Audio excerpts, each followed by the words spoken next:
estaban expuestos a condiciones ambientales muy cambiantes. Condiciones ambientales muy cambiantes. A medida que el tiempo transcurría, variaba la temperatura, variaba la concentración de iones nitrógeno, variaba la concentración de oxígeno, anhídrido carbónico y una serie de sustancias. Y muchas de esas variaciones eran dañinos para estos seres vivos, de modo que estaban muy expuestos pues, a las condiciones ambientales variables. Para hacer frente a eso, estos seres unicelulares se agruparon y formaron los seres multicelulares. Entonces se agrupan y forman los seres multicelulares. Pero ahora tenemos serios problemas. En primer lugar, la captación de alimentos. Ya no pueden captarlo directamente del medio ambiente, hay células que ya no están en contacto con el medio ambiente. Entonces aparece un aparato digestivo para encargarse de la captación de alimentos. También es el problema la captación de oxígeno. Entonces aparece un aparato respiratorio para captar el oxígeno. Entonces el aparato digestivo, captación de nutrientes, aparato respiratorio, la captación de oxígeno, y esos nutrientes y oxígeno hay que repartirlo a todo el organismo. Entonces aparece un aparato circulatorio que se encarga de la distribución de nutrientes y oxígeno a todas las partes de este ser multicelular. Y como producto del metabolismo también hay catabolitos que hay que eliminar, entonces aparece el aparato excretor. El aparato excretor se encarga de eliminar los catabolitos que se están produciendo en este ser multicelular. Bueno, con todo esto, estos seres ya se han hecho completos y es preciso que cada uno de estos aparatos, estos sistemas, actúe en forma coordinada. Y para eso necesitamos sistemas de control y aparecen entonces los sistemas de control para hacer que todas las partes de este ser multicelular funcionen adecuadamente de forma sincronizada. Aparecen los sistemas de control. ¿Y cuáles son estos sistemas de control? En primer lugar, el sistema nervioso, que controla actividades rápidamente cambiantes como la contracción muscular, la secreción glandular, en fin. Y también tenemos el sistema endocrino. El sistema endocrino básicamente controla las reacciones metabólicas. Ya es un control a largo plazo, estos son controles rápidos, esto es un control a largo plazo. Bien, y por último aparece un aparato reproductor para asegurar la continuación de la especie. Y estos seres multicelulares se rodearon de una cápsula, de una caparazón, para independizarse del medio ambiente. Entonces, encerraron una parte del ambiente dentro de esa caparazón. Y esa caparazón en realidad viene a ser la piel o los tegumentos. Entonces, estos seres multicelulares tienen una piel que separa una parte del medio ambiente y a esa porción del medio ambiente aprisionada entre la piel de estos seres multicelulares llamamos medio interno. A ver, ¿qué se entendió? ¿Qué sería entonces medio interno? ¿Qué entendiste? ¿Entendió algo o no? ¿No? ¿Qué sería medio interno? A ver, repetimos. Estos seres multicelulares, para independizarse del medio ambiente, de estas condiciones cambiantes, ¿qué hicieron? Se aprovisionaron de una cápsula, de una caparazón. Y dentro de esa cápsula quedó encerrada una parte del medio ambiente. Y esa parte del medio ambiente encerrada entre la piel de estos seres multicelulares se llama medio interno. Entonces, medio interno, ¿qué sería? Una porción del ambiente. ¿Pero qué porción del ambiente? Encerrada entre la piel, entre los tegumentos de los seres multicelulares. Nosotros tenemos medio interno. Sí, ¿cuál sería nuestro medio interno? Todo lo que está por debajo de nuestra piel. O sea, nuestra piel es el límite entre el medio externo y el medio interno. Entonces, las células de este ser multicelular ya no están nadando en ese mar inmenso, en el mar externo, sino están nadando dentro del medio interno. Por eso en algunos libros van a decir que el medio interno es el mar propio, el mar característico de cada ser vivo, no es el mar privado de cada ser vivo. Nos repetimos, medio interno entonces es una porción del ambiente encerrada entre la piel o los tegumentos, no es lo mismo que piel de los seres multicelulares. Entonces, ¿cuánto es la temperatura corporal de la especie humana? 37 grados centígrados. Pero si tú te vas al Ecuador, en donde la temperatura ambiental está, digamos, en 42 grados centígrados, ¿cuánto será tu temperatura? ¿Cuánto crees qué temperatura tendrías? ¿Cuánto será? Igual a 42. Igual a 37 grados. Te vas a los polos. En los polos la temperatura es muy baja, digamos menos 42 grados. ¿Cuánto será tu temperatura? Igual 37 grados centígrados. O sea, estás observando que la temperatura ambiental varía enormemente y la temperatura dentro de tu organismo permanece constante. ¿Qué pasó? Se han desarrollado mecanismos para evitar que este sujeto se enfríe. A esos mecanismos que impiden que este sujeto se enfríe se llaman mecanismos homeostáticos. Mecanismos homeostáticos. Homeostáticos. Como que, por ejemplo, si tú estás en el Ecuador y la temperatura es muy alta, ¿cómo impides que la temperatura suba? En primer lugar, la sensación de calor. La sensación de calor hace que uses prenda ligera, no vas a estar andando con abrigo, chompa, cuando la temperatura está en 42 grados, una ropa ligera. Y si eso no es suficiente, ¿qué ocurrirá? La transpiración, empiezas a sudar para que al evaporarse el agua se enfríe y eso impide que la temperatura suba. Entonces son mecanismos que van a impedir que tu cuerpo se caliente. Estás en el Ecuador, ¿cómo hace tu organismo para evitar que tu temperatura se enfríe? Otros mecanismos, en primer lugar, sensación de frío, y la sensación de frío te obliga a abrigarte, usar prendas gruesas para evitar la pérdida de calor, y si eso no es suficiente, empiezas a tiritar. El tiriteo son contracciones musculares que producen calor. Entonces tu organismo ha desarrollado una serie de mecanismos para impedir que se caliente, otro mecanismo para impedir que se enfríe. Esos mecanismos que impiden que el medio interno se altere se llaman mecanismos homeostáticos. Entonces volvemos. Dijimos que medio interno era una porción del ambiente encerrada entre la piel de los seres vivos. Y estos seres vivos tratan de mantener constantes las condiciones dentro de su medio interno. Y entonces han desarrollado mecanismos para impedir que se altere y a esos mecanismos llamamos mecanismos homeostáticos. Entonces, ¿qué es un mecanismo homeostático? Son mecanismos que impiden las alteraciones o las variaciones del medio interno. Ustedes conocen muchos mecanismos, probablemente han observado sin darse cuenta. Si toman mucha agua, ¿qué pasa? Orinan bastante. Entonces, ¿qué está haciendo sus riñones? Cuando toman mucha agua, su soluto se diluye. ¿Y qué hacen sus riñones? Trata de evitar que se diluya y entonces bota el exceso de agua. Si no toman agua, ¿qué pasa? No orinan. Entonces, si no toman agua, sus solutos van a tender a concentrarse y sus riñones están ahorrando para impedir que se concentre los líquidos. El cerebro es uno de los órganos que más oxígeno necesita. Realmente no puede privarse de oxígeno ni siquiera unos segundos. Cuando por alguna razón se priva la circulación al cerebro, inmediatamente el sujeto se desmaya. ¿Para qué se desmaya? Para ponerse horizontal y la sangre pueda llegar al cerebro, ¿no? Generalmente la gente, ¿qué cosa hace cuando alguien se desmaya? Trata de incorporarlo, de sentarlo, ¿no? Mala idea, porque la naturaleza los mecanismos homeostáticos que están haciendo con este sujeto, lo está poniendo horizontal para que la sangre llegue al cerebro. ¿Ustedes qué harían frente a alguien que se desmaya junto a ustedes? Le levantan las piernas para hacer que llegue más sangre al cerebro, para ayudar al organismo, ¿no?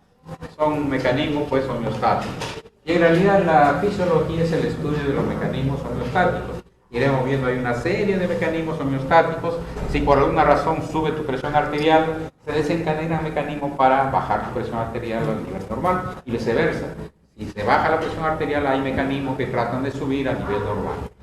Y así pues la cantidad de oxígeno, la osmolaridad, el pH, una inmensa cantidad de mecanismos homeostáticos. En las láminas que les voy a enviar está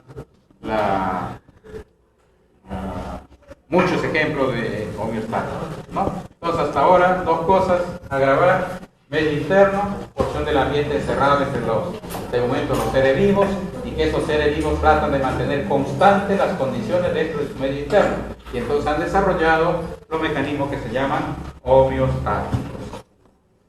Veamos algunas características de este medio interno. Características del medio interno.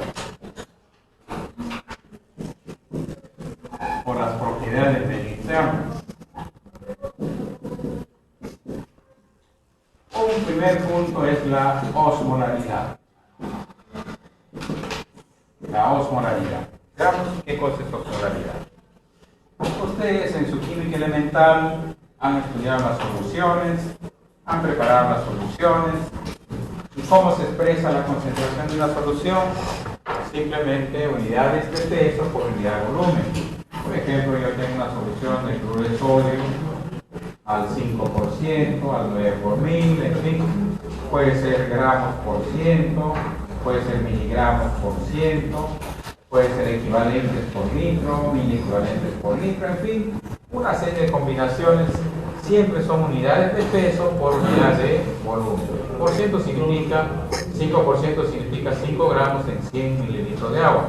Bueno, son unidades de concentración, unidades de concentración de soluto. Pero veamos qué cosa es osmolaridad. Osmolaridad es la medida del número de partículas que hay en una solución. O sea, no nos interesa si las partículas son pequeñas o grandes, si tienen carga eléctrica o no tienen carga eléctrica. Lo que importa es el número de partículas. Entonces, ¿qué cosa es osmolaridad? Es la medida del número de partículas que hay en una solución. A ver, pongamos, tengo dos soluciones. Un litro de solución acá y un litro de solución también acá. Acá tengo una solución de glucosa. ¿Alguien recuerda cuánto es el peso molecular de la glucosa? 180 de alto. Acá tengo una solución de proteínas.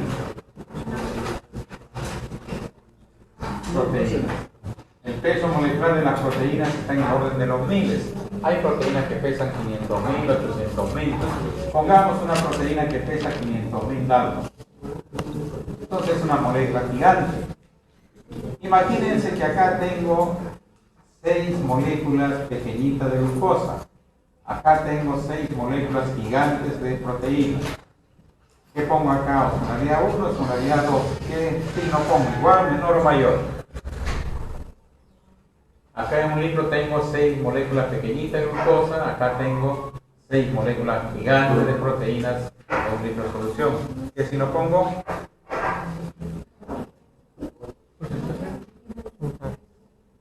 Es tan difícil. Decíamos que osmolaridad era la medida del número de partículas que había en una solución. Y no interesaba si las partículas eran chicas o grandes, si tenían cargas o no tenían cargas. Entonces, acá la osmolaridad sería 6 partículas, acá también 6. Lógicamente es igual a osmolaridad 1 igual a osmolaridad 2. Veamos otro ejemplo. Otra vez tengo un litro de solución acá, un litro de acá. Acá vamos a echar 10 gramos de glucosa. Tengo disuelto 10 gramos de glucosa. Acá tengo disuelto 10 gramos de proteínas. Esa proteína que pesa 500.000. Osmolaridad 1, osmolaridad 2. ¿Qué signo pongo? En el primero 10 gramos de glucosa, en el segundo 10 gramos de proteínas. Igual. ¿Todos están de acuerdo? ¿Quién no está de acuerdo? A ver. La mamá le dice, mira, cómprame 1 kilo de papas. Pero quiero que compres papas grandes. Entonces, 1 kilo de papas grandes, 1 kilogramo de papas grandes, ¿habrá muchas papas? Pocas papas. Pocas papas. Y otra vez le dice, mira, ahora quiero que me compres 1 kilo de papas pequeñas. ¿Habrá muchas papas o pocas papas? Muchas papas, ¿no? Acá como son grandes, pocas papas pesan 1 kilogramo. Acá como son pequeñas, muchas papas pesan 1 kilogramo. Acá, en 10 gramos de glucosa tendremos una gran cantidad de moléculas, porque cada molécula pesa muy poco. En cambio acá, como cada uno pesa grande, son las papas grandes, en 10 gramos tendremos unas cuantas moléculas de glucosa. Entonces, lógicamente la relación es osmolaridad 1 mayor que osmolaridad 2. Papas pequeñas, papas grandes, el mismo peso.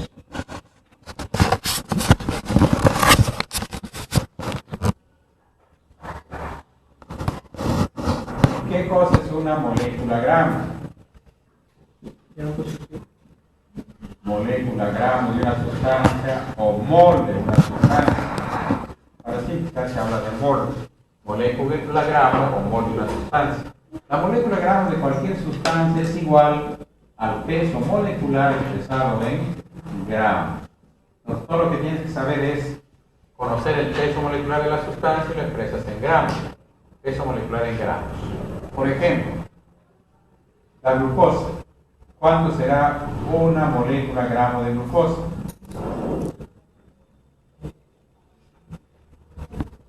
¿Cuánto será? 180. Todo lo que tenemos que hacer es averiguar el peso molecular de la glucosa. Dijimos era 180 y eso lo expresamos en gramos y esa será una molécula gramo de glucosa. Una molécula gramo de glucosa 180 gramos. Una molécula gramo de proteína, de esa proteína que estamos viendo ahora, ¿cuánto será? Dijimos que pesaba 500.000, entonces serán 500.000 gramos, ¿no? Una molécula gramo. Y puedes hallar la molécula gramo de cualquier sustancia. Por ejemplo, se nos ocurre una molécula gramo de cloruro de sodio. Entonces, ¿qué hacemos? Nos vamos a la tabla periódica, averiguamos el peso molecular del cloruro de sodio.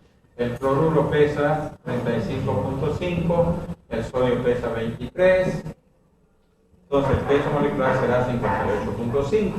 Entonces escribo 58.5 y lo expreso en gramos. Ese es el peso molecular, la molécula gramo de la cloruro de sodio. Se puede encontrar la molécula gramo de cualquier sustancia, ¿está claro? Entonces, ¿cómo hago para hallar la molécula gramo de cualquier sustancia? Simplemente hallo su peso molecular y lo expreso en gramos. ¿Y por qué nos interesa eso ahora que estamos hablando de osmolaridad? Resulta que si yo tomo una molécula gramo de cualquier sustancia, en esa molécula gramo de cualquier sustancia tengo 6.023 por 10 a la 23 moléculas. ¿Cómo se llama ese número? Número de Avogadro, ¿no? Número de Avogadro.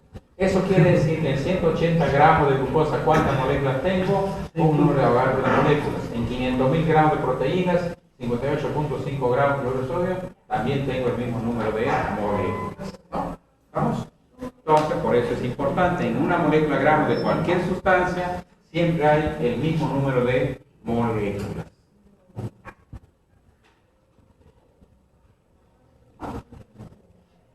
A ver, si yo tuviera dos soluciones,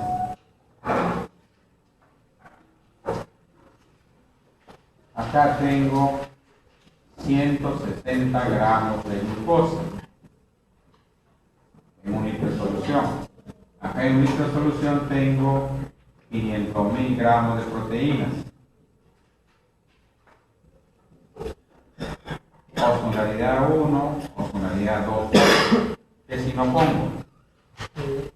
En el primero tengo 160 gramos de glucosa, en el segundo 500.000 gramos de proteínas. ¿Qué si no pongo? ¿Ves qué dicen? ¿Qué pondremos?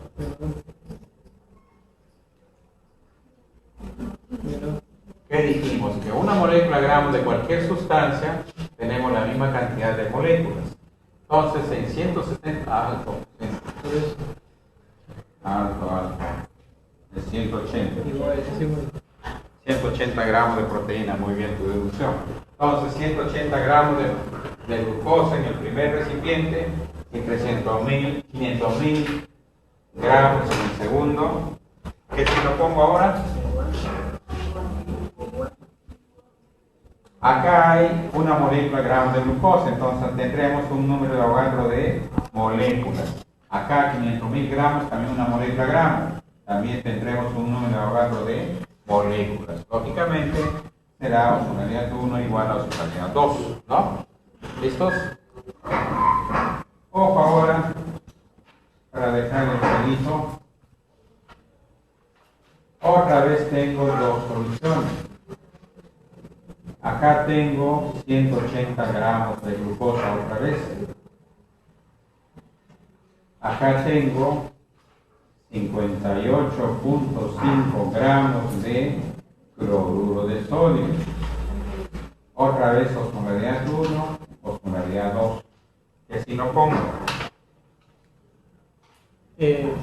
Mayor. ¿Qué si lo ponemos? Igual, es igual, Igual, profe. ¿Qué dijo mayor? ¿Por qué mayor? Igual. Acá hay 180 gramos de glucosa, 58.5 gramos de cloruro de sodio. Pero mayor es A ver, molécula. número de moléculas. ¿Cuántas moléculas tengo en el primer caso? Un número de Avogadro de moléculas. En el segundo caso, también un número de Avogadro de moléculas, ¿no? Hasta ahí vamos bien. Pero el cloruro de sodio en solución, ¿qué te va a dar?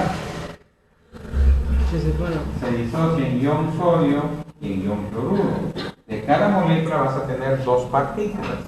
Entonces, el número de partículas. La glucosa no se disocia, entonces tendremos siempre un número de Avogadro de partículas. Pero el cloruro de sodio, ¿cuántas partículas tendremos? ¿Cuántas? Dos veces el número de Avogadro. ¿No? Porque de cada molécula vas a obtener dos partículas. Entonces, ¿cuál será el signo? Menos, ¿no? Menos. En el caso en que se disocien, ya el número de partículas no es igual al número de moléculas. A ver, una pregunta de examen. Tengo una solución.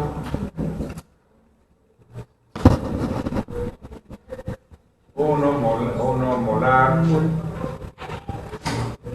Bueno, ¿qué son soluciones molares? Nos falta otro concepto. ¿Qué son soluciones molares?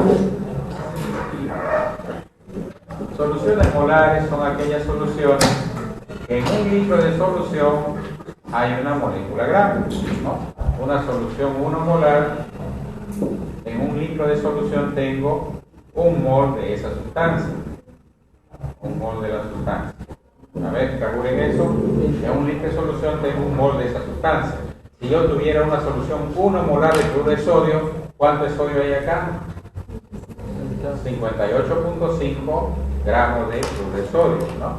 Si fuera una solución 2 molar de glucosa, ¿cuánto de glucosa habría en ese litro? 360. Sería 180 por 2, 360 gramos de glucosa, ¿no? O sea, 2 moles de glucosa. ¿Listos?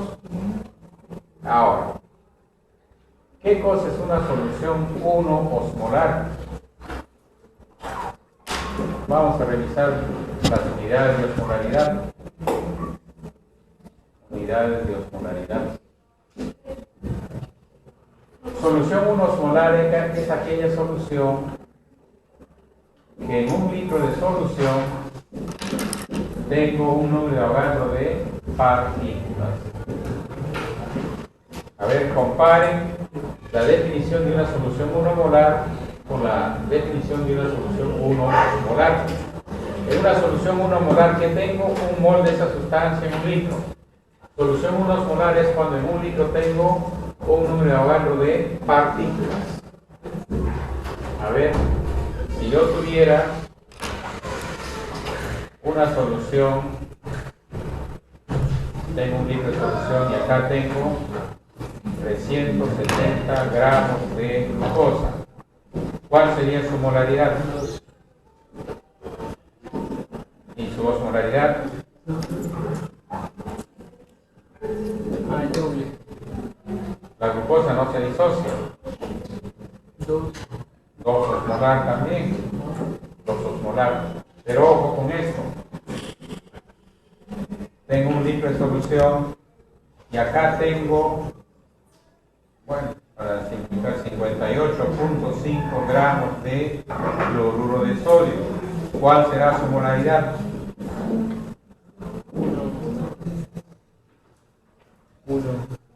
1 molar. ¿Y cuál será su osmolaridad?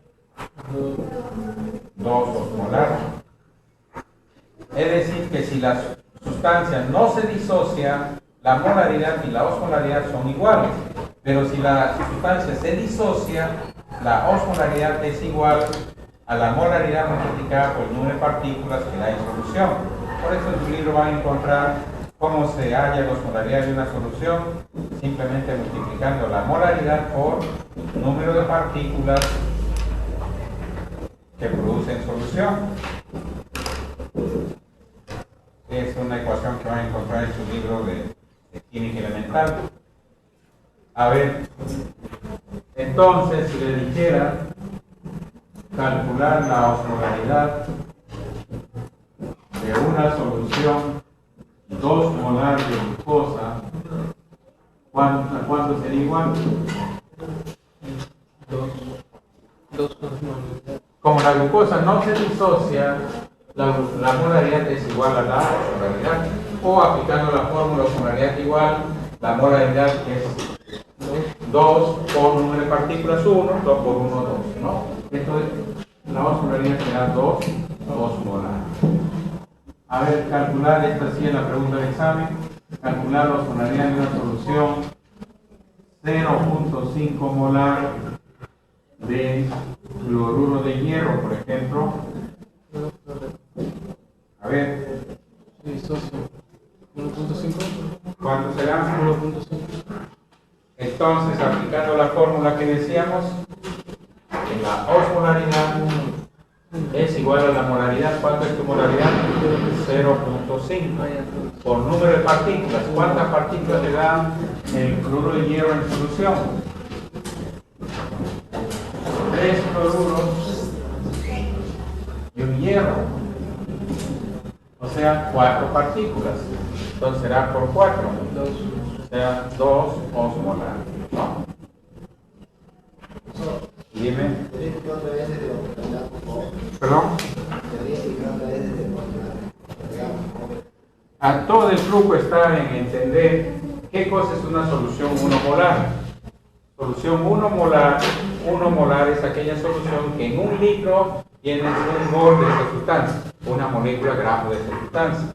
¿Y qué cosa es una solución 1 osmolar? Una solución 1 osmolar. En un litro de solución tienes un número de Avogadro de partículas. Cuando hablas de osmolaridad te refieres a partículas. Cuando hablas de molaridad te refieres a las moléculas. En el caso de la glucosa, una solución 1 molar de glucosa, ¿cuánto de glucosa habrá acá? Un mol de glucosa, ¿que es cuánto? 180 gramos.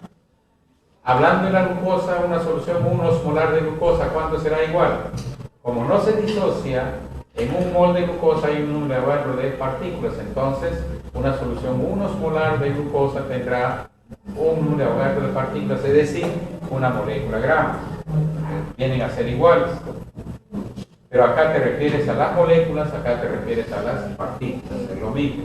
Pero si se disocia, entonces acá tienes en un litro 2 moléculas gramo de glucosa. Entonces habrá las 2 moles, por eso la molaridad es 2. ¿Y la osmolaridad cuánto será? Como no se disocia, la molaridad es lo mismo que la osmolaridad, por eso la osmolaridad también es 2. Pero si se disocia, acá en un litro tiene 58.5 gramos de cloruro de sodio, entonces, ¿cuál es la molaridad? Acá tienes un mol, entonces será 1 molar. Pero ¿cuántas partículas tienes? 2 veces el número de Avogadro, entonces la molaridad será igual a 2. De ahí entonces se deduce que la osmolaridad es igual a molaridad por número de partículas que da en solución. En este caso particular sería Cloro y sodio. Osmolaridad para el sodio. Molaridad, ¿cuánto nos han dicho? 1 por ¿cuántas partículas? 2. 2, ¿no? Por eso te sale. Pero en este caso particular del cloruro de hierro, ¿dónde fue? Sí, cloruro de hierro, 0.5 molar de cloruro de hierro que dice. Entonces la osmolaridad será igual a la molaridad que es 0.5 por ¿cuántas partículas hay en solución? 4. A ver, si fuera así, calcular la osmolaridad de una solución 2.5 molar de cloruro de calcio. A ver, ¿cómo sería? 6.5. 7.5. Entonces, si aplicamos nuestra fórmula, diríamos osmolaridad es igual a molaridad por número de partículas. ¿Cuántas partículas? 3. Entonces será 2.5 por 3. 3 por 5, 15, va 1, 3 por 2, 7.5 osmolar, ¿no? Entonces la osmolaridad depende si la sustancia se da partículas o no da partículas, si se disocia o no se disocia. Bueno, entonces la unidad de osmolaridad es el osmol. Repito, ¿qué cosa es una solución 1 osmolar? Es aquella que en única solución tiene un número de Avogadro de partículas. Tiene un submúltiplo. El submúltiplo es el miliosmol. El miliosmol es la milésima parte de un osmol. Es como un milímetro, la milésima parte de un metro. Milésima parte de un osmol. Lo mejor, un osmol igual a ¿cuántos miliomoles? Es como un metro igual a ¿cuántos milímetros? 1000 milímetros. Entonces un osmol igual a 1000 miliosmoles. Entonces la osmolaridad pues puedes expresarla en osmoles o en miliosmoles. Bueno, dejamos eso un rato. Entonces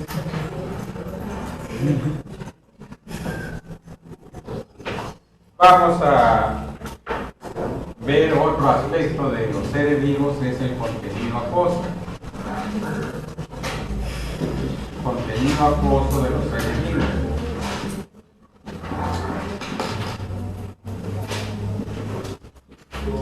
Dijimos que la vida se había originado en el mar. Entonces no es de extrañar que el mayor componente de los seres vivos sea el agua. Y en efecto, al menos los animales que vivimos sobre la tierra, el mayor componente es el agua. En los seres humanos, por ejemplo, el 60% del peso corporal total es agua. O sea, más de la mitad de nosotros es agua. 60% del peso corporal total es agua. Hay otros animales, la estrella de mar, por ejemplo, que el contenido de agua es el 95% del peso corporal total, solamente tiene un 5% de partes sólidas. Y así podríamos mencionar una serie de seres vivos, siempre tienen mayor cantidad de agua que otros componentes. Entonces, en la especie humana, 60% del peso corporal total es agua. Imagínense el organismo de un sujeto. Está formado por células. Cuando hablamos del agua corporal total, estamos hablando del agua contenida en todo su organismo. Pero el agua corporal total podemos situarlo en dos compartimientos, en dos recipientes. Un recipiente que estaría dentro de las células y otro que estaría fuera de las células. O sea, el agua contenida en tu organismo puedes situarlo en dos porciones, en dos compartimientos. Agua que está dentro de tus células y agua que está fuera de tus células. Entonces, el agua corporal total podemos dividirlo en dos compartimientos. Agua intracelular, el agua que está dentro de las células, y el agua extracelular. ¿Es lógico eso?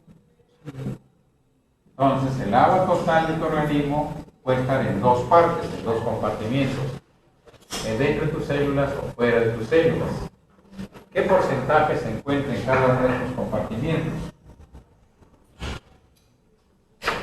El agua intracelular es el 40% del peso corporal total y el extracelular el 20% del peso corporal total. Ahora, si pensamos en el agua extracelular, el agua que está por fuera de nuestras células, a su vez podemos considerarlo en dos subcompartimientos. Acá hay una serie de conductos que recorren al organismo en diferentes direcciones y en esos tubos hay también contenido líquido, que es la sangre.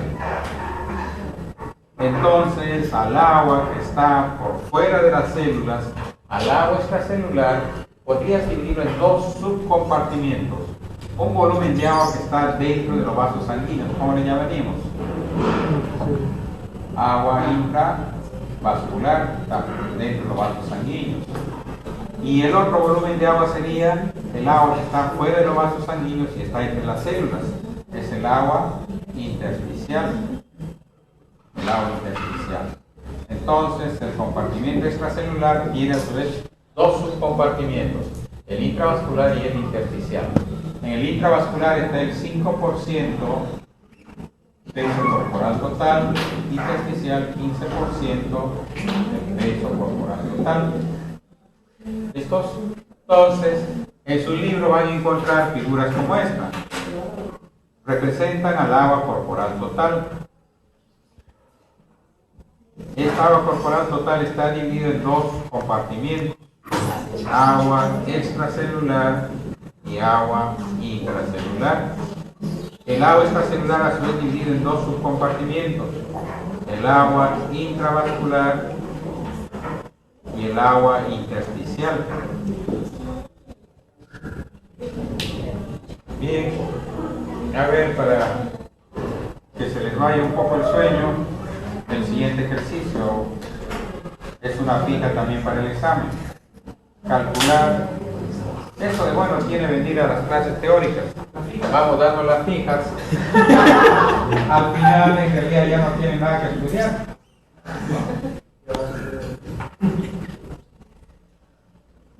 Así que los invito a venir a las clases teóricas. Entonces, calcular el agua corporal total, el agua intracelular, el agua extracelular, el agua intravascular, el agua intersticial de un individuo que pesa 80 kilogramos. Entonces tenemos un paciente que pesa 80 kilogramos y vamos a calcular sus diferentes compartimientos acuosos. A ver, a trabajar. El 60% será X. X igual a 80 por 60 sobre 100. X igual a 48 kilos o 48 litros tratándose el agua. 48 litros. El agua intracelular. 19.2 litros. Diríamos otra vez 80 kilogramos. Es todo mi paciente. El agua intracelular es el 40%. 40% será X. 80 por 40 sobre 100, X igual a 32 litros. El agua extracelular, simplemente puedo hallarlo por resta. Esto menos esto me da el agua extracelular. O aplico otra vez el regla de 3. 80 kilogramos del 100%, el 20% será X. X igual a 80 por 20 sobre 100, igual a 16 litros. El agua intravascular, por supuesto, es obligatorio recordar los porcentajes. Agua intravascular, entonces otra vez decimos 80 kilogramos es el 100%, el 5% será X. X igual a 80 por 5 sobre 100, 0, 5 por 40, X igual a 4 litros. El agua intersticial, otra vez 80 kilogramos es el 15%, recuerden, 80 kilogramos es el 100%, el 15% será X.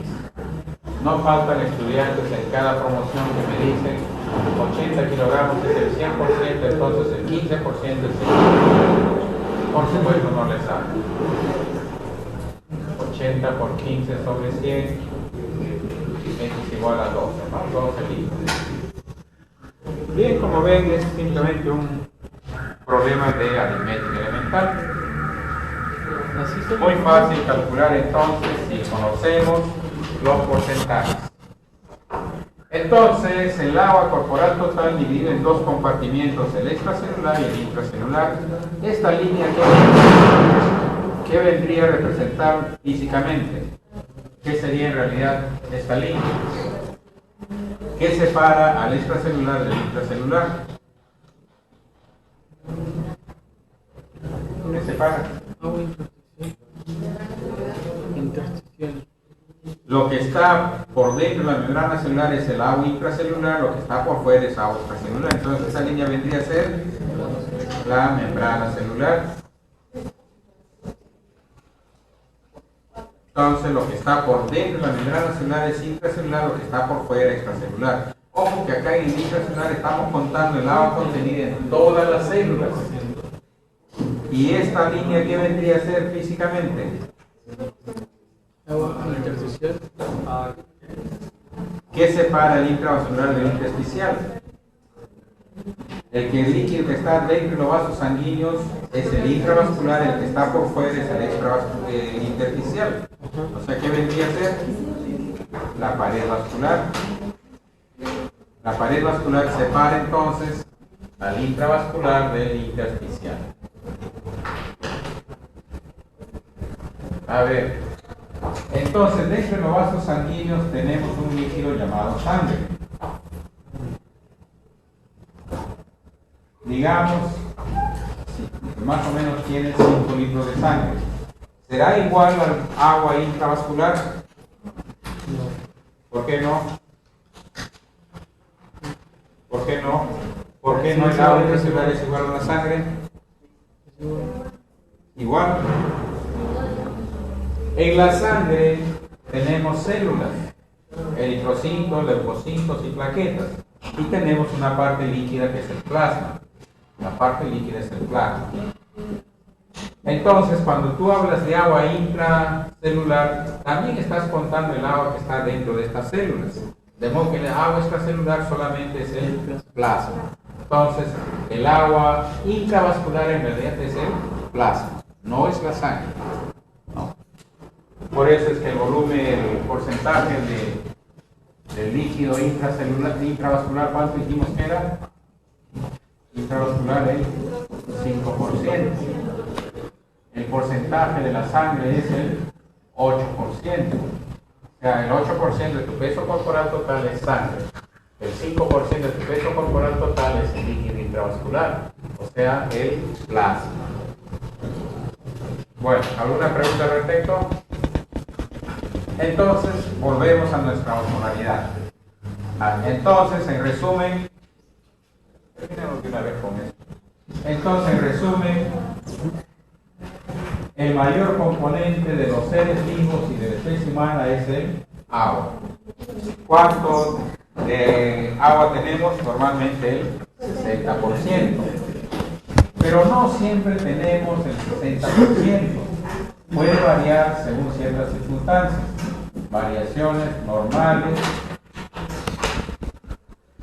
del contenido acuoso. O sea, hay ciertas circunstancias que pueden hacer variar la cantidad de agua que tenemos. Una primera circunstancia es la edad. Con la edad va a variar la cantidad de agua que tenemos. En el recién nacido, el agua es el 85% del peso corporal total. Casi todo el bebé es agua. El bebé pues es una bola de agua, ¿no? El 85% del bebé es agua. Y si es prematuro todavía es mayor, un 90%. En prematuro el 90% del peso corporal total es agua. En el adulto es el 60%. En la senectud, el 50%. O sea, a medida que vamos envejeciendo, el contenido de agua va disminuyendo progresivamente. Es una de las razones por qué cuando envejecemos tenemos de arrugas. Como no hay agua, ya la piel sobra y entonces salen las arrugas. Una situación entonces que hace variar el contenido de agua en la edad. Otra situación es con la cantidad de tejido adiposo. Con la cantidad de tejido adiposo. Nuestro organismo está formado por diferentes tejidos: tejido muscular, tejido cerebral, tejido hepático, tejido adiposo, en fin, y cada tejido tiene diferente contenido de agua. El hígado, por ejemplo, tiene un 80% de agua, el cerebro un 85%, y así cada tejido tiene cierto porcentaje de agua. El que menor porcentaje de agua tiene es el tejido adiposo. El tejido adiposo está entre 10 y 13%, 10% de agua. Entonces, si es el tejido que menos agua tiene, cuanto más tejido adiposo tiene una persona, ¿qué pasará con su contenido acuoso? Menos agua. Entonces diremos, a mayor cantidad de tejido graso, menor contenido acuoso. Cuanto más grasa tiene un sujeto, menor cantidad de agua tiene. A mayor cantidad de tejido adiposo, menor contenido acuoso. Otra circunstancia es con el género. A igualdad de peso, digamos dos sujetos, varón y mujer, que pesen 60 kilogramos, el varón tiene 60% del peso corporal total es agua, en la mujer es 50% del peso corporal total. Es por la morfología de su organismo. La mujer a igualdad de peso tiene mayor cantidad de tejido adiposo, por los glúteos, los senos, en fin, que tiene más cantidad de tejido adiposo. Esas son las circunstancias normales en las cuales se altera pues el contenido acuoso. Por otra parte, si este es tu organismo, normalmente perdemos agua. ¿Por qué días perdemos agua? Por la orina. ¿Por dónde más? Por la transpiración. ¿Por dónde más? La transpiración por la piel. Por la respiración. El aire que exhalamos está lleno de vapor de agua. ¿Por dónde más? Por las heces. Son las vías por donde perdemos agua. Más o menos perdemos un total de 2.500 mililitros de agua por 24 horas. Si perdemos esa cantidad de agua, debemos ingerir también esa cantidad de agua. A la salida llamamos egreso y a la entrada llamamos ingreso. Entonces, si sale al día 2.500 mililitros de agua, para reponer lo que perdemos deben ingresar también 2.500 mililitros. 2.500 mililitros de agua por 24 horas.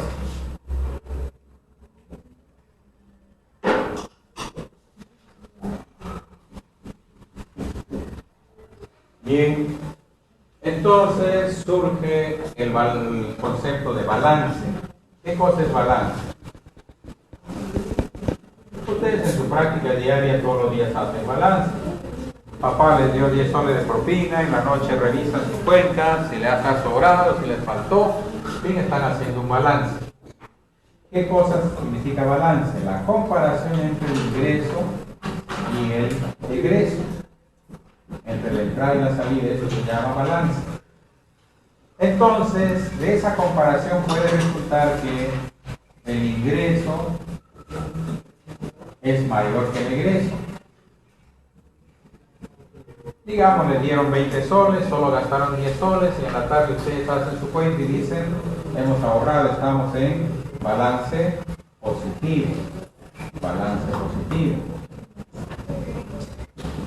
O puede resultar que el ingreso es menor que el egreso. El ingreso menor que el egreso. Le dieron 5 soles pero gastaron 10 soles. Hacen su cuenta y ¿qué pasó? Están debiendo. Su balance está en rojo, el balance negativo.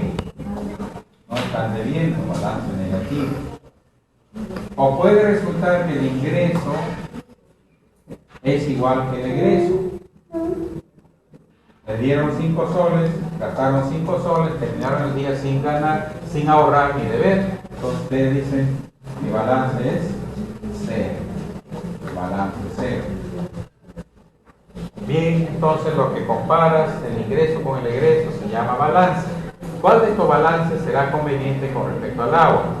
¿Será conveniente un balance positivo? Imagínense si entran 3 litros y solamente salen 2 litros. ¿Qué pasaría? Cada día se iría acumulando 1 litro de agua y al final terminaríamos hinchados, ¿no? Esto en una persona normal no ocurre porque si usted toma mucha agua, ¿qué hacen los riñones? Eliminan el exceso de agua. Sus riñones hacen el balance automático. Pero en un paciente con insuficiencia renal, ustedes van a ver cuando lleguen a su curso de clínica, de medicina, van a ver ustedes que en los pacientes con insuficiencia renal hay que calcular muy bien la cantidad de agua que necesitan para darle exactamente lo que necesitamos. Si ustedes se pasan, van a tener serios problemas. Entonces, ¿nos conviene un balance positivo? No. ¿A dónde nos llevaría? A la sobrehidratación, a la intoxicación acuosa. Sobrehidratación. No nos conviene un balance positivo. Entonces, ¿nos convendrá un balance negativo? Piensen, imagínense que entran 2 litros, pero salen 3. ¿Qué pasaría? A la larga quedaríamos secos, pues, con una chalona, ¿no? Entonces, ¿qué pasaría? Terminaríamos deshidratados. Entonces, ¿conviene un balance negativo? Tampoco. No conviene ni un balance positivo ni un balance negativo. Entonces, ¿cuál es el balance ideal? Balance cero. Balance ideal. Entonces, si pierdes 2.500 de agua, debes tomar 2.500 de agua. Veamos más específicamente cómo es el balance en la especie humana en el sujeto normal. Entonces, normalmente ingresa un promedio de 1.500 y sale un promedio de 1.500. Veamos las vías de pérdida de agua. Vías de pérdida de agua.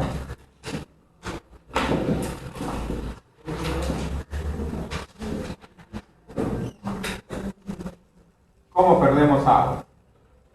Con la orina. ¿Cuánto de orina perdemos al día más o menos?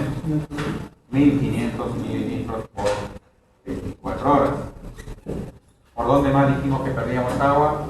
Por la transpiración, la sudoración y la respiración. La orina, tú te das cuenta cuánto pierdes por la orina. Incluso puede medirse así quisieras. En cambio, no te das cuenta cuánto pierdes por transpiración y por la respiración. Por eso, al agua que se pierde por estas vías también se llama a pérdida insensible. O sea, cuando hablan de pérdida insensible, se refieren a lo que estás perdiendo por transpiración y respiración. Transpiración y respiración. Por este rubro se pierde más o menos 800 mililitros por 24 horas. Es la cantidad de agua que perdemos. Por supuesto, en los meses de verano perderemos mucha más cantidad de agua. Y otra vía es por las heces. Por las heces se pierde entre 100 y 200 mililitros por 24 horas. Estos suman 2.500 mililitros por 24 horas. Es la cantidad de agua que sale normalmente del organismo. Eso debe ser compensado con el ingreso de agua. ¿Cómo ingresa el agua al organismo? Como bebida, agua de bebida. Como bebida más o menos ingresa 1.200 mililitros por 24 horas. ¿Cómo más ingresa? Como agua contenida en los alimentos. Agua contenida en alimentos. Cualquier alimento que se imaginen, en especial la verdura, la fruta, siempre tiene un contenido de agua. Y eso está más o menos en 1.200 mililitros por 24 horas. Entonces, el agua contenida en los alimentos más o menos hacen 1.000 mililitros por 24 horas. ¿Cómo más y dónde más sale el agua? No sé si ustedes se acuerdan, en su química elemental vieron la glucosa La glucosa es un polvo sólido cuya fórmula es C2H2O6. Cuando está seco, no hay nada de agua en esa glucosa. Esa glucosa, cuando se cataboliza, se transforma en anhídrido carbónico y agua. O sea, el catabolismo transforma a esa sustancia que no tiene agua en agua y anhídrido carbónico. Esta agua que proviene del catabolismo de los alimentos se llama agua metabólica o agua endógena. Entonces, otra fuente de agua es el agua metabólica. Y por ese rubro más o menos ingresan 300 mililitros por 24 horas, que suman 2.500 mililitros por 24 horas. Entonces, este es nuestro balance C. Hay situaciones en las cuales puede requerirse mayor cantidad de agua o menor cantidad de agua. No sé si ustedes recuerdan, aunque ustedes estarían muy jóvenes, en la década de los 90, cuando apareció el cólera, en los hospitales veían ustedes a los pacientes que le ponían suero por los brazos, por las piernas, simultáneamente 4 o 5 frascos de suero, 4 o 5 días. ¿Por qué era eso? El cólera produce diarreas y produce vómitos. Imagínense que este paciente en un día pierde 20 litros de agua por vómitos y diarreas. ¿Cuántos litros de agua tienen que darle? 20 litros de agua, más las pérdidas por otras fuentes. Siempre en un paciente tenemos que hacer que el balance sea cero, ¿no? Balance cero. Por eso es que no era suficiente una vía, había que ponerle 3 o 4 vías simultáneamente para compensar la pérdida de agua. Bien. Entonces, eso es el balance normal. Igual se hace balance para cualquier otra sustancia, balance para el hierro, balance para las proteínas, balance para energético, en fin. Por ejemplo, el balance energético. El balance energético es lo que necesitamos para cumplir nuestras tareas diarias. ¿Qué va a pasar si nosotros comemos más de lo que necesitamos? Engordamos. ¿Qué pasa si comemos menos de lo que necesitamos? Adelgazamos, ¿no? Pero hay situaciones en las cuales es preferible el balance positivo. En un niño, por ejemplo, haremos que el balance sea cero. No, balance de nitrógeno, de fósforo, de hierro, todo eso procuraremos que en el niño sea un balance positivo, porque si así no fuera, el niño se quedaría niño, ¿no? Como el niño está desarrollando, en ese caso tiene que ser un balance positivo. Bien, ¿alguna pregunta sobre esto? Volvemos a nuestra osmolaridad. Entonces, ya habíamos dicho que la osmolaridad, medida del número de partículas que había en una solución. El contenido acuoso hemos dicho que podíamos dividirlo en 3 compartimientos: el intracelular, el intersticial y el intravascular. En cada uno de esos compartimientos tenemos partículas resueltas. Por lo tanto, tendrá osmolaridad. ¿Cuánto es la osmolaridad del intravascular? 0.3 osmoles por litro. Del intravascular, del intersticial, también 0.3 osmoles por litro. Del intracelular, también 0.3 osmoles por litro. Para propósitos prácticos, entonces, la osmolaridad de los diferentes compartimientos es 0.3 osmoles, pero mejor sería 300 miliosmoles por litro. Entonces, ¿cuánto es la osmolaridad de los diferentes compartimientos acuosos? 300 miliomoles por litro. Entonces, ¿cuánto es la osmolaridad del plasma? ¿Cuánto? El plasma dijimos que era igual al compartimiento intravascular. Si es igual, ¿cuánto será la osmolaridad? El intravascular dijimos que era igual al plasma. ¿Y cuánto es la osmolaridad del intravascular? 300 miliomoles. Entonces, el plasma, ¿cuánto será su osmolaridad? 300 miliomoles por litro. Entonces surge un concepto importante de tonicidad. ¿Qué cosa es tonicidad?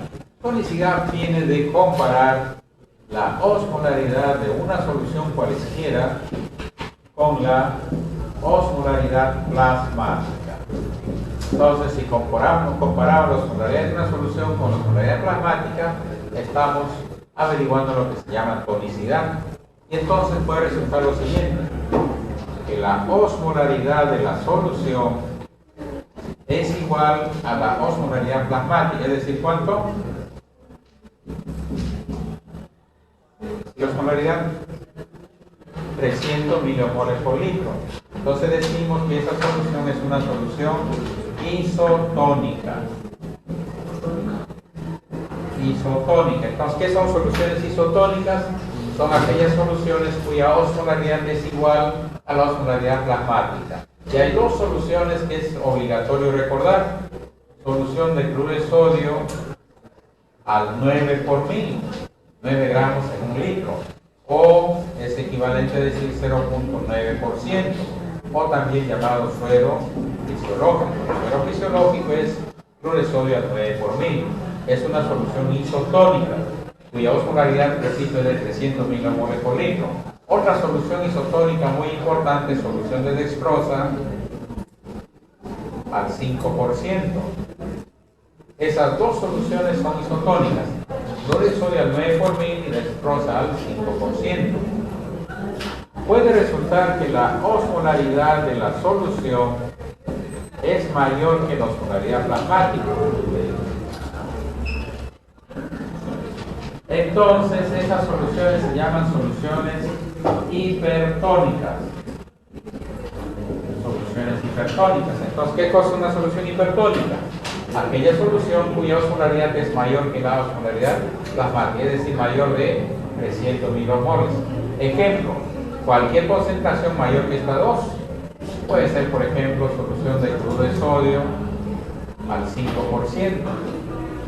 Puede ser dextrosa al 10%. Cualquier solución que te imagines que tenga mayor concentración que esta. Y por último, por supuesto, si la osmolaridad de la solución es menor que la osmolaridad plasmática, ¿frente a qué solución estaremos? Soluciones hipotónicas. Soluciones hipotónicas. Ejemplo, cualesquiera que tenga menor concentración que esta. Puede ser el cloruro de sodio al 4 por mil, por ejemplo. Puede ser dextrosa al 3%. En fin, o sea, la clave está en recordar las soluciones isotónicas. Todo aquello que tenga mayor concentración es hipertónica, todo lo que tenga menor concentración es hipotónica. A ver, otra pregunta de examen. ¿Cuántas ya van? Así vamos a dar todas las fijas en 1 o 2 clases. Una solución de cloruro de sodio al 1%. ¿Qué tipo de solución es? Por su osmolaridad, por su tonicidad. Hipotónica.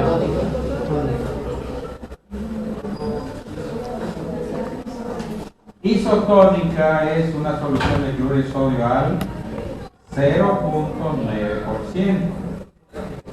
Y 1%, si no han cambiado las matemáticas, es mayor que 0.9%. Entonces, esta es una solución hipertónica. Es 1%, no 1 por mil. 9 por mil o 0.9%.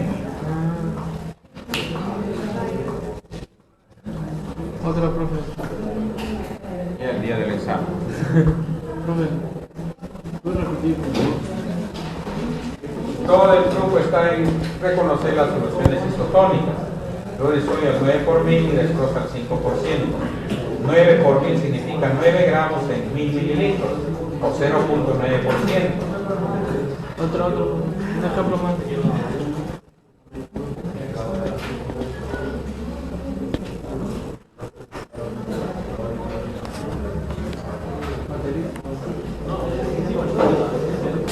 Entonces, una propiedad del medio interno dijimos, la osmolaridad. Otra propiedad del medio interno es la concentración electrolítica. Concentración electrolítica. Hemos dividido básicamente al organismo, y esto es la membrana celular, el compartimiento extracelular y el compartimiento intracelular. Resulta que Los iones están en diferente concentración en la extracelular y en la intracelular y es importante recordar. Por ejemplo, el sodio está en gran cantidad por fuera y poco sodio por dentro. O sea, el cation más importante en extracelular es el sodio. Con el potasio ocurre al revés. El potasio en gran cantidad dentro, poca cantidad por fuera. El cation más importante en intracelular es el potasio. El calcio, que es básicamente extracelular, muy poco calcio en el intracelular. Hablando de cationes y de aniones, el cloruro está en gran cantidad por fuera, poco por dentro. El bicarbonato está en gran cantidad por fuera, muy poco por dentro. En cambio, los fosfatos están en gran cantidad por dentro y poco por fuera. Las proteínas que solamente están prácticamente en el intracelular. Entonces, esta es la composición electrolítica del extracelular y esta la composición electrolítica del intracelular. Entonces, si te pregunto cuál es el cation más importante del extracelular, contestas el sodio. ¿Cuál es el cation más importante del intracelular? El potasio. ¿Cuáles son los aniones más importantes del extracelular? Los bicarbonatos. Y los aniones más importantes del intracelular, fosfatos y proteínas, ¿no?